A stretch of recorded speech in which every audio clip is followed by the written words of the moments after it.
nous avons conduit au sein de la Chambre des représentants du Royaume du Maroc nous ont appris une chose essentielle. Il s'agit d'un sujet qui dépasse largement la seule dimension technologique. L'intelligence artificielle touche aujourd'hui l'économie, l'éducation, l'emploi, la culture, l'information, la gouvernance publique et d'une certaine manière notre propre conception du développement. Dans ce contexte, la question qui se pose aux législateurs n'est pas uniquement celle de la régulation, elle consiste également à comprendre comment accompagner ces transformations tout en préservant les valeurs qui fondent nos sociétés.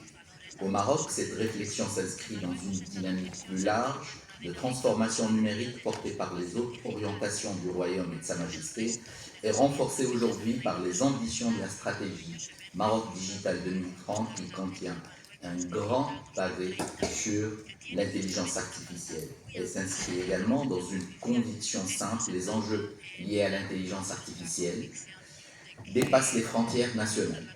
C'est ce qui explique l'engagement du Maroc dans plusieurs initiatives internationales consacrées à la gouvernance de l'intelligence artificielle, notamment sa contribution à l'adoption de la première résolution, à l'écriture et à l'adoption de la première résolution de l'Assemblée générale des Nations unies consacrée à ce sujet. Pour un pays comme le Maroc situé au carrefour de l'Europe, de l'Afrique et du monde arabe, ces débats présentent une dimension particulière. C'est dans cet esprit que la Chambre des représentants a créé un groupe de travail thématique consacré à l'intelligence artificielle et que j'ai eu l'honneur de présider.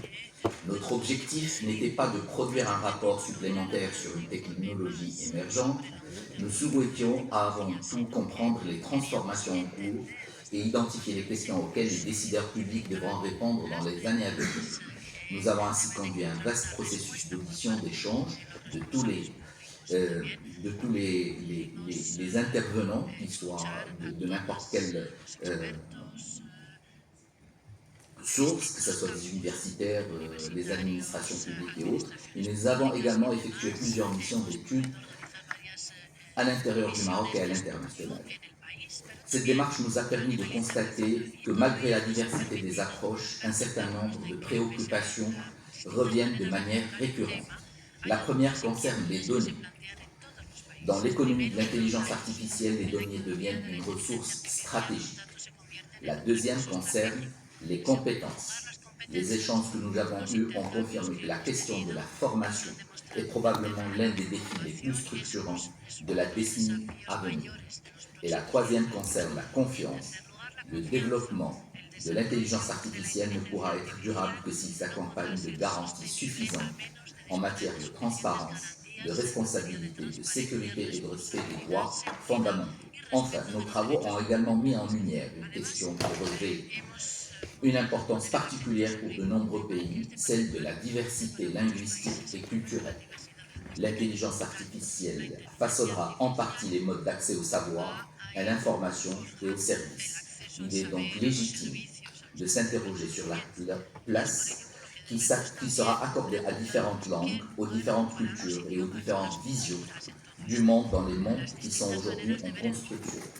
Au-delà de ces constats, l'une des réflexions les plus intéressantes et les plus importantes de notre groupe a peut-être porté sur le rôle même des institutions parlementaires. Notre expérience nous a conduit à considérer que les parlements peuvent jouer un rôle plus large que celui de la seule production législative. C'est dans cet esprit que plusieurs recommandations ont été formulées afin de renforcer la capacité du Parlement marocain à suivre les évolutions de l'intelligence artificielle et à accompagner son intégration dans le travail parlementaire. Et cette réflexion a d'ailleurs trouvé un prolongement concret au sein de notre institution. La Chambre des représentants du Maroc dispose aujourd'hui d'une expérience avancée en matière de transformation numérique grâce au programme e-Parlement, lancé il y a plus d'une dizaine d'années. Et pour conclure, au terme de nos travaux, nous sommes arrivés à une conclusion qui demeure pour nous une force de réflexion.